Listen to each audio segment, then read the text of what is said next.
C'est l'histoire d'un frère et d'une sœur qui héritent un immeuble à Athènes et qui vont vivre ensemble alors qu'ils n'ont pas du tout envie d'avoir la même vie. C'est vraiment sur comment un frère et une sœur réinventent la fraternité. Je n'avais même pas conscience que j'avais fait un deuxième film, donc même pas un deuxième, puis un troisième, puis une série derrière.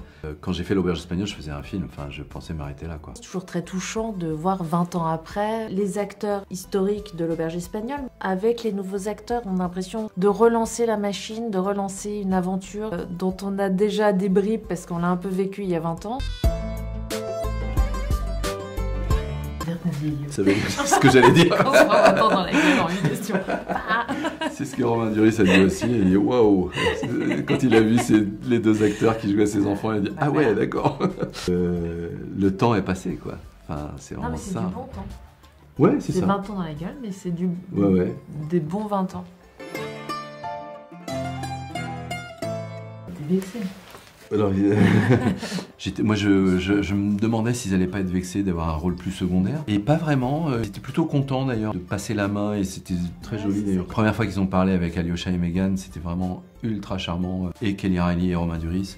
Parce qu'ils ont été très paternalistes dans le bon sens du terme. Ils étaient très couvants. C'était important de faire un autre projet, donc d'avoir d'autres héros pour renouveler le regard, quoi.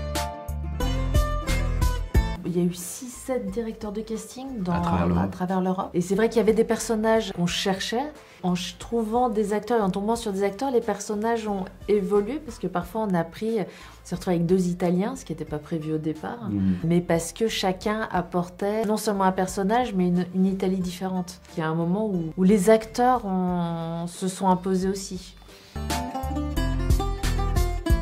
L'Auberge Espagnole, c'était comment un appartement est une métaphore de l'Europe avec 5-6 personnes qui venaient d'un pays différent. Il y a un peu la même chose dans cette série où on essaye de reconstituer une petite Europe avec un immeuble et avec des problématiques différentes. Et cette histoire de frontières, elle se pose directement dans l'appartement. Voilà, il y a des étudiants en Erasmus, ils ont loué un appartement et puis il y a des gens qui viennent squatter juste à côté de chez eux. Du coup, ils disent bah non, vous n'avez pas le droit, vous payez pas de loyer. Ensuite, il y a des réfugiés qui vont venir, de savoir à quel moment on ouvre sa porte, à quel moment on met une barrière. Cette notion de frontière, elle était vraiment importante parce que elle est présente partout, y compris sur les frontières psychologiques. Le personnage trans, par exemple, il y a une notion de frontière, des gens qui savent pas ce que c'est, qui finalement vont accepter ça, et donc du coup c'est aussi une frontière psychologique qu'il faut dépasser très souvent, et c'était vrai dans l'Auberge Espagnole, et c'est vrai là. Quand on voyage, on comprend qu'il faut ouvrir les frontières. Les voyages forment la jeunesse, et que le voyage nous apprend à accepter les autres avec un grand A, quoi.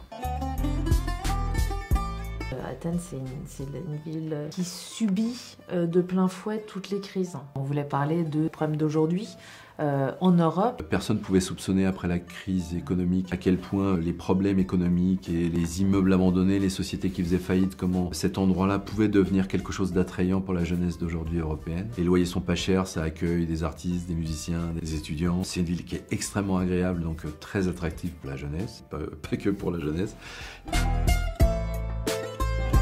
Une autre génération qui est confrontée à plus de problèmes. Ils sont comme la Grèce, ils sont confrontés à beaucoup de crises, et ils sont obligés de réagir par rapport aux années 2000 où il y avait effectivement une grande insouciance. Je pense que les jeunes d'aujourd'hui, même s'il y a plus de confort, il y a tous ces outils informatiques, les applis, les ordinateurs, internet qui font que la vie peut être plus simple. Bizarrement, la vie elle est plus compliquée pour plein d'autres raisons. Donc c'est intéressant d'observer ça, quoi. On a choisi de ne pas parler du Covid dans la série. Le Covid a beaucoup affecté les jeunes, il y a beaucoup de dépression, beaucoup de précarité. Ça a changé la vie des jeunes d'aujourd'hui. Plutôt qu'on n'en parlait pas. L'histoire de consentement, par exemple, typiquement, le discours n'est pas le même dans l'Auberge Espagnole et ici. C'est juste qu'on a un regard sur la notion vraiment de féminisme, on n'avait pas du tout le même regard dans les années 2000 et aujourd'hui, quoi.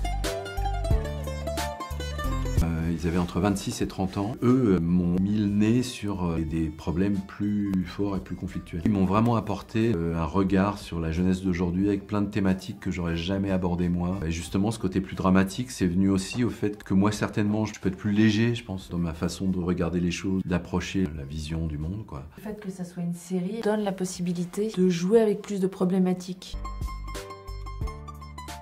Déjà, on s'était retrouvés sur 10%. On avait co-réalisé la première saison avec Antoine Garceau, donc tous les trois. On avait vu qu'on pouvait travailler ensemble et qu'on aimait travailler ensemble. Je rajoute une chose, parce qu'Antoine Garceau, il était premier assistant de Casse-Tête Chinois. Et du coup, il y avait une sorte de logique de continuer cette saga avec les deux qui avaient été assistants sur la trilogie et qui connaissaient les acteurs, connaissaient le projet. On était ensemble dans un plan et on s'est coupé au montage. C'est Antoine qui a s'est coupé au coupé montage. au montage.